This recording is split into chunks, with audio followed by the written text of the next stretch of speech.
오늘 말씀의 제목이 듣지 않는 백성을 구원하시는 주님입니다. 우리가 살다 보면 다른 사람의 말을 듣지 않는 경우가 있습니다. 언제 다른 사람의 말을 듣지 않으려고 합니까? 쉽게 생각하면 이런 겁니다. 내 마음이 상했습니다. 누군가와 다투어서 내 마음이 상하면, 감정이 흥분된 상태면 그 사람이 어떤 좋은 말을 해도 듣지 않으려고 합니다. 특별히 자녀들은 부모님들이 하는 조언, 좋은 말도 부모님이 혼내면 그 모든 말들이 다 듣기 싫습니다. 듣지 않으려고 합니다. 또 누군가를 향한 분노가 가득하면 그 사람이 하는 그 모든 것들이 용납이 되지 않습니다. 맞는 말도 틀리게 들리고 이성적으로 다가오지 않습니다. 이런 상태를 심리학적으로 감정적 과부하 상태라고 이야기합니다. 그냥 그런 게 아니라 우리 인간에 대해서 감정을 담당하는 편도체가 흥분하면 이성적 사고를 하는 전두엽의 기능이 일시적으로 마비된다라고 합니다. 그래서 공포나 불안, 분노 등 생존에 직결된 감정을 감지하고 위험이 닥치는 순간 즉각적으로 반응해서 전두엽으로 하여금 논리적 사고를 하고 계획하고 상대방 말을 분석하면서 자기 방어를 하는 겁니다. 또 어떤 경우 상대방의 말을 듣지 않으냐면 인지 부조화와 자아 방어의 경우입니다. 말이 조금 어렵지만 쉽게 생각하면, 쉬운 표현을 하면 이렇습니다. 내가 믿고 있는 신념이나 가치관이 그것과 반대되는 정보를 접할 때 강한 심리적 불편함을 느끼고, 그리고 우리 내는 정보를 수집하는 것이 아니라 그 정보를 전달하는 상대를 부정하거나 그 말을 무시함으로 자기 자아를 보호하려고 합니다. 왜 이 말씀을 드리냐면, 명절이 되면 가족이 모이는데 하지 말아야 할 이야기가 정치 이야기입니다. 왜냐하면 내 신념, 정치관과 다르면 다툼이 일어나기 때문입니다. 명절이 되면 부모와 자녀 간에 잠깐 이야기했다가 갈등과 대립이 일어나는 경우를 많이 듣습니다. 참으로 놀라운 것은 지난 주간 명절을 앞두고 있는 이 대한민국에 지난 주간 미국에서 일어난 끔찍한 일입니다. 혹시 뉴스를 통해 접하셨을지 모르지만 아버지와 딸이 트럼프에 대해 논쟁을 하다가 그만 아버지가 딸을 총으로 쏜 끔찍한 일이 일어났습니다. 물론 총을 보여주려고 하다가 실수다, 의도가 없었다, 이런저런 말들이 있지만 명확한 사실은 그 사건이 일어나기 전에 갈등이 있었고, 딸이 비행기를 타러 가기 전에 잠깐 아버지와 총을 보러 간 사이에 일어난 사고입니다. 왜 총을 보여줬는지 수많은 의문들이 드는 사고입니다. 신앙생활도 마찬가지입니다. 내가 가지고 있는 신앙관과 다른 사람과 만나서 이야기를 하다 보면 잘못된 경우 다툼이 일어납니다. 특별히 다른 종교를 가지고 있는 사람들을 그래서 전도하기가 쉽지 않다라고 이야기합니다. 그런데 방법은 단 하나입니다. 사랑입니다.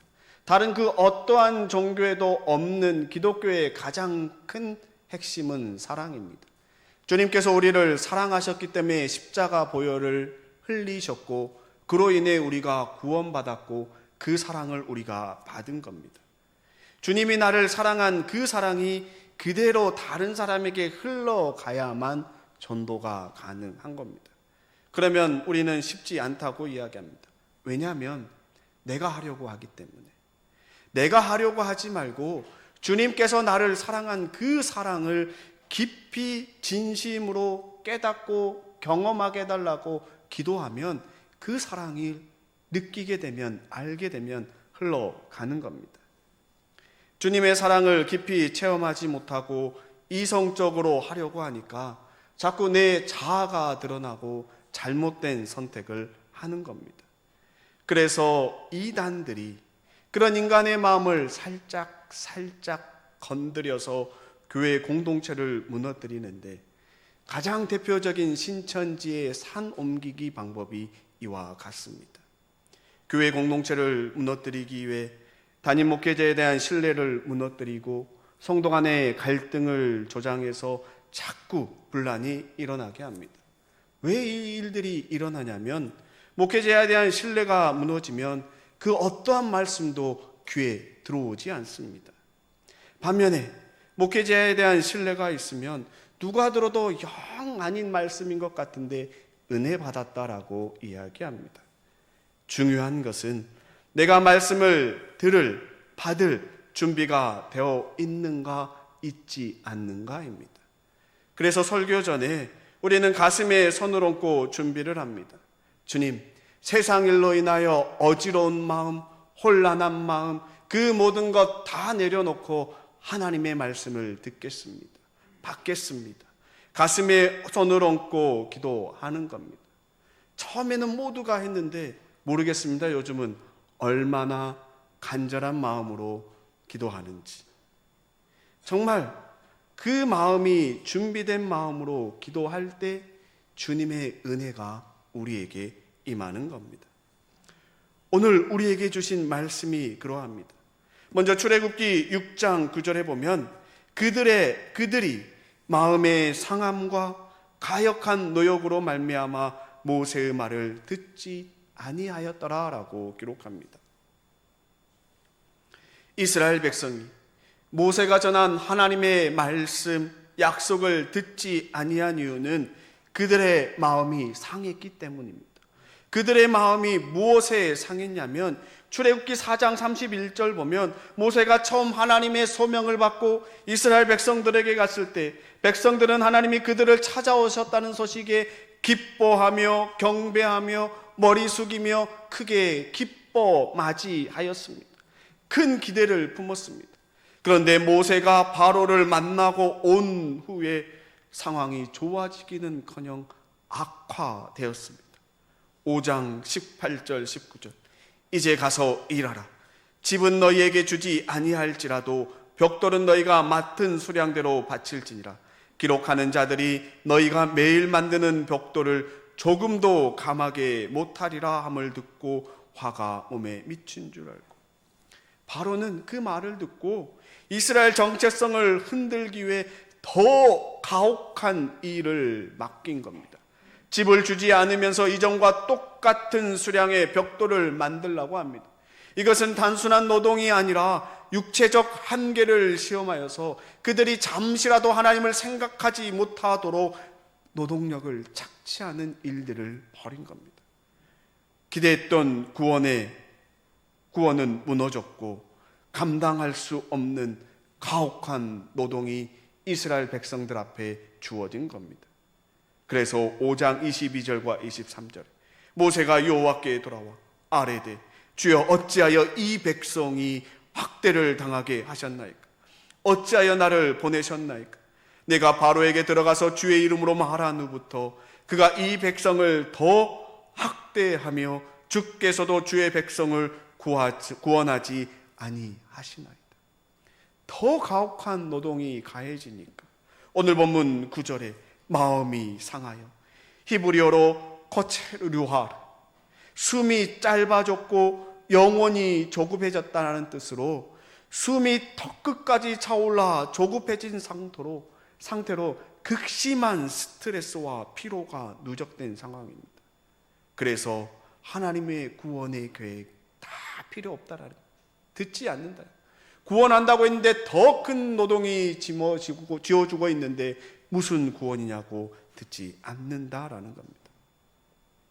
극심한 노동을 받고 있는 이스라엘 백성에게 하나님께서 모세를 통해 하신 말씀이 무엇이냐면 3절에 내가 아브라함과 이삭과 야곱에게 전능의 하나님으로 나타났으나 나의 이름을 여호와로는 그들에게 알리지 아니하여. 하나님께서 이전까지 엘샤다이 전능의 하나님으로 알려졌는데, 능력이 많은 분으로 알려졌는데, 이제는 능력의 많은 분이 아니라 여호와라고 자신을 나타내는데, 여호와는 언약을 반드시 지키시는 신실하신 분이라는 뜻입니다. 다시 말해서 너희들의 노동이 가해졌지만, 상황이 나빠졌지만, 그렇다고 해서 너희를 구원하지 않는 것이 아니라, 변한 것이 아니라, 너희들의 신음소리를 듣고 너희를 속량하였고 너희를 내 백성 삼아 반드시 구원하겠다라는 여호와 구원의 언약의 하나님임을 다시 나타내고 있는 겁니다. 그런데 마음이 상해서 듣지 않습니다. 이스라엘 백성을 향한 하나님께서 언약을 지키신다고 했지만 이스라엘 백성은 이미 마음이 상해서 듣지 않습니다. 그런데 우리는 압니다. 그 이후에 애굽 땅에 일어난 10가지 재앙을 통해서, 놀라운 기적을 통해서 하나님께서는 그 언약을 이루어 내셨습니다. 중요한 것은 우리의 상황이 어떤 극심한 환경에 놓인다 할지라도 하나님께서 우리에게 주신 언약, 약속을 붙들고 흔들리지 않는 그리스도인의 삶을 살아갈 수 있기를 축원합니다.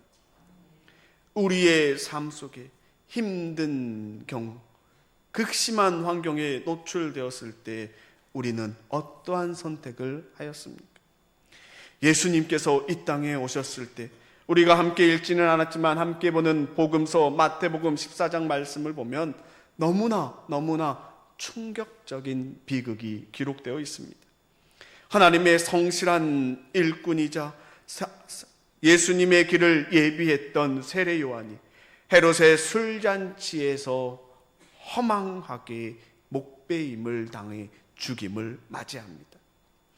요한은 감옥에 갇혀서도 헤롯의 불의를 향해 끊임없이 진리를 외쳤습니다. 하지만 결과는 죽음이었습니다.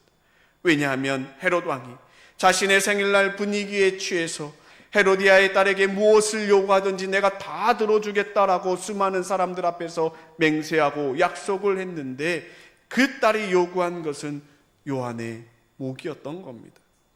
그 요구를 받고 근심합니다.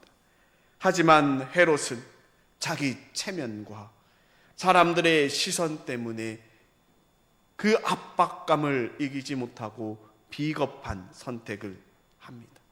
악을 선택해서 세례 요한을 죽입니다.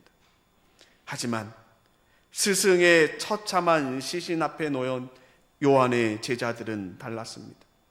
그들은 두려움에 도망치거나 헤롯을 향한 복수심을 불태우지 않았고, 마태복음 14장 12절에 요한의 제자들이 와서 시체를 가져다가 장사하고, 그들은 그 비극의 현장을 피하지 않고 사건을 수습하였습니다.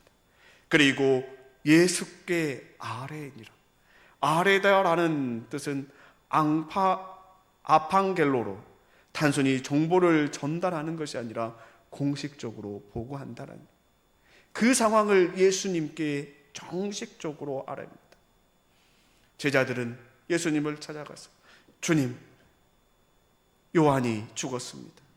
악한 자들이 승리한 것 같습니다. 우리는 이제 어떻게 해야겠습니까? 그들의 슬픔과 의문을 그대로 예수님께 아뢰고, 이것이 바로 그들의 회복의 시작, 열쇠가 된 겁니다. 우리가 이 세상 살다 보면 내 힘으로 이해할 수 없는 비극을 맞이하는 경우가 있습니다. 그때 입을 닫고 숨어버리는 것이 아니라 주의 전에 나와 주님께 모든 걸 다 아뢰 수 있기를 소망합니다. 주님께 아뢰는 순간 그 비극이 파멸로 끝나지 않고 주님께서 만드시는 새로운 역사의 시작이 되는 겁니다. 1873년 미국의 호레이쇼 스페퍼드 집사님에게도 끔찍한 비극이 찾아왔습니다. 배 사고로 한꺼번에 4딸을 잃어버린 겁니다. 그 끔찍한 소식을 듣고 사고 현장인 바다 위를 지나며 그 아버지는 사랑하는 4딸을 잃으며 얼마나 절규했겠습니까? 그 슬픔의 깊은 곳에서 그가 한 행동은 하나님의 이름을 부르는 것이었습니다.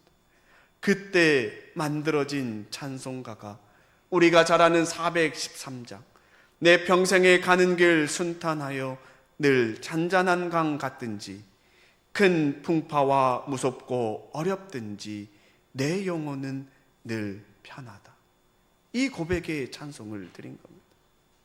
이스라엘 백성들의 가혹한 노동의 현장에서 귀를 닫고 듣지 않는 것이 아니라, 그들의 상한 마음으로 듣지 않으려고 하는 것이 아니라 그 순간 주님께 나와 기도하는 겁니다. 하지만 주님께서는 닫았던 그들도 이끄셔서 구원해 주셨습니다.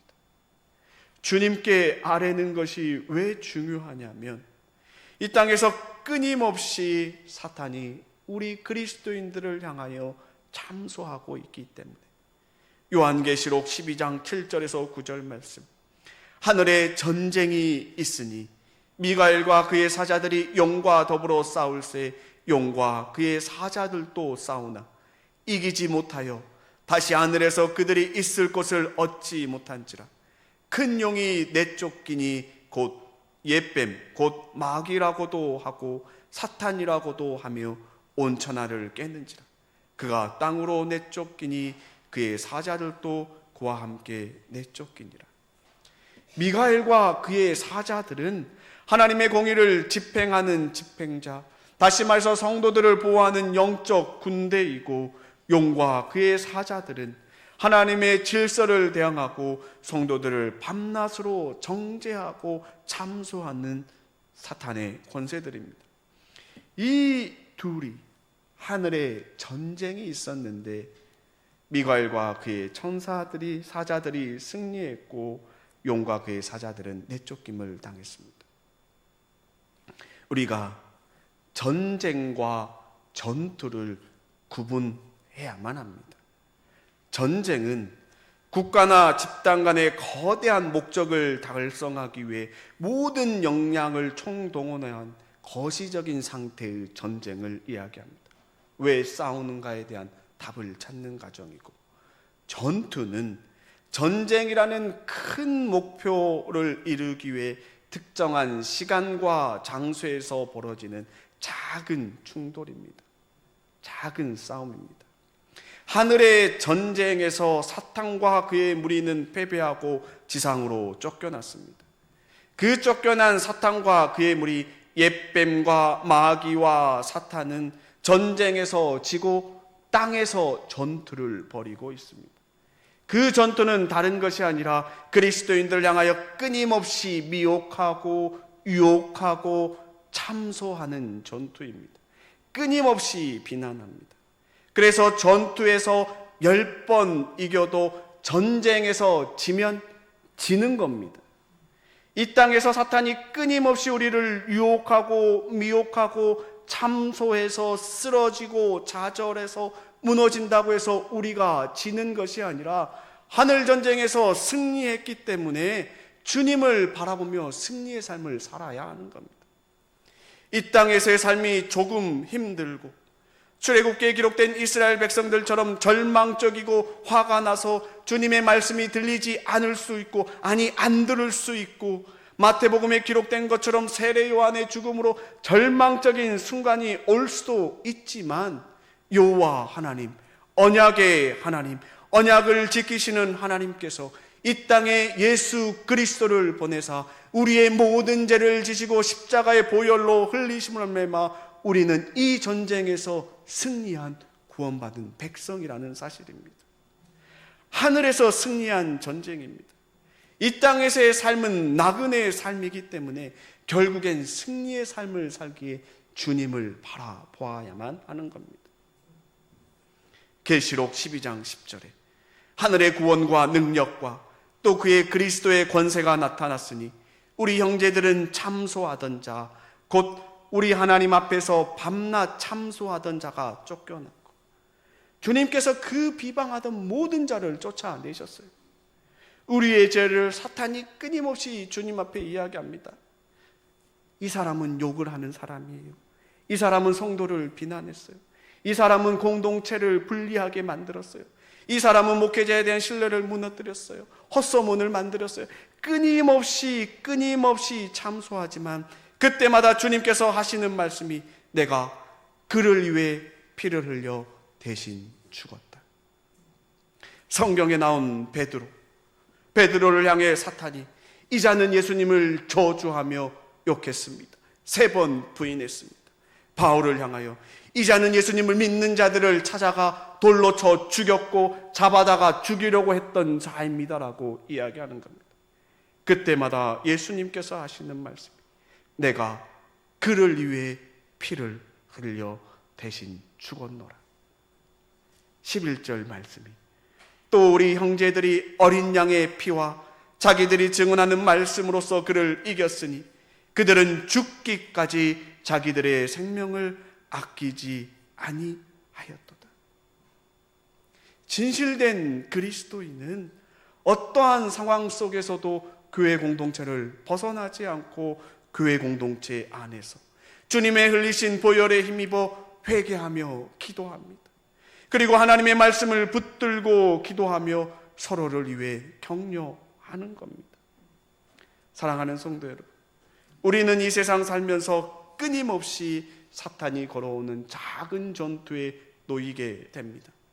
미혹하고 유혹하고 비난에 쉽게 무너집니다. 옆에 있는 성도가 좋았다가 작은 한마디에 미워지는 거고, 함께 사랑하려고 마음 먹었다가 작은 한마디에 상처받고 미워하고 하나 되지 못하도록 끊임없이 자극합니다. 참소합니다. 주님의 말씀을 듣지 못하도록 참소합니다. 출애굽기에 기록된 이스라엘 백성도 그러했습니다. 이스라엘 백성은 그들이 기대했던 것과 다른 일들이 일어나자 마음이 상하여 하나님의 말씀을 들으려 하지 않았지만 하나님께서는 그들에게 여호와 하나님 약속을 지키시고 여호와임을 보여주셨습니다. 예수님께서 직접 이 땅에 오셔서 십자가 보혈로 모든 사단의 권세를 무너뜨리고 우리를 구원해 주셨습니다. 그러하기에 우리는 어떠한 환경에도 흔들리지 않고 주님의 보혈만 바라보며 하나님의 말씀을 붙들고 흔들리지 않는 그리스도인의 삶을 살아가는 봉산의 성도님들 되시기를 축원합니다. 우리는 어제 대한민국뿐만 아니라 전 세계를 감동시킨 극적인 드라마를 다들 기억하고 있을 겁니다. 스노보드 하프파이브에서 금메달을 딴 최가온 선수의 이야기입니다. 1차 시기에 큰 충격으로 쓰러진 모습에 모두가 숨을 죽이며 잘못되지 않았나 걱정을 했을 겁니다. 절망적인 상황입니다. 일반적인 상황은 포기의 상황입니다. 하지만 최가온 선수는 끝까지 포기하지 않았고 최선을 다한 결과 놀라운 결과를 만들어냈습니다. 최가온 선수를 위해 진정으로 응원해준 그의 우상 클로이 김 선수가 있었기 때문입니다. 넘어졌어도 다가가서 안아주고 자신을 믿으라고 끝까지 격려했기 때문에 끝까지 나아갈 수 있었던 겁니다. 경쟁자이지만 경쟁자이기 전에 같은 선수로 서로를 격려하며 응원해준 클로이 김 선수가 더 위대해 보이는 경기였던 겁니다.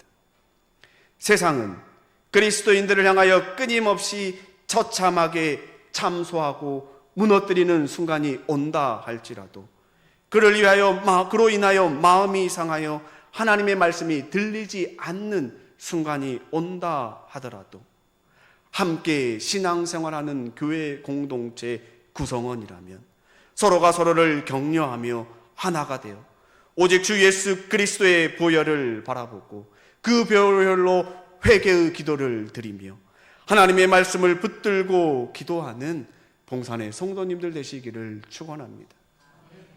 우리는 이 땅에서의 작은 전투에 연연하는 것이 아니라 이미 하늘에서의 큰 전쟁에서 승리하신 주님을 바라보며 주의 보좌에 올라가 하나님 앞에 영광 돌리는 그 순간을 바라보며 이 땅에 그리스도인으로 작은 예수로 빛과 소금의 삶을 사는 봉산의 성도님들 되시기를 주님의 이름으로 축원합니다. 함께 기도하시겠습니다.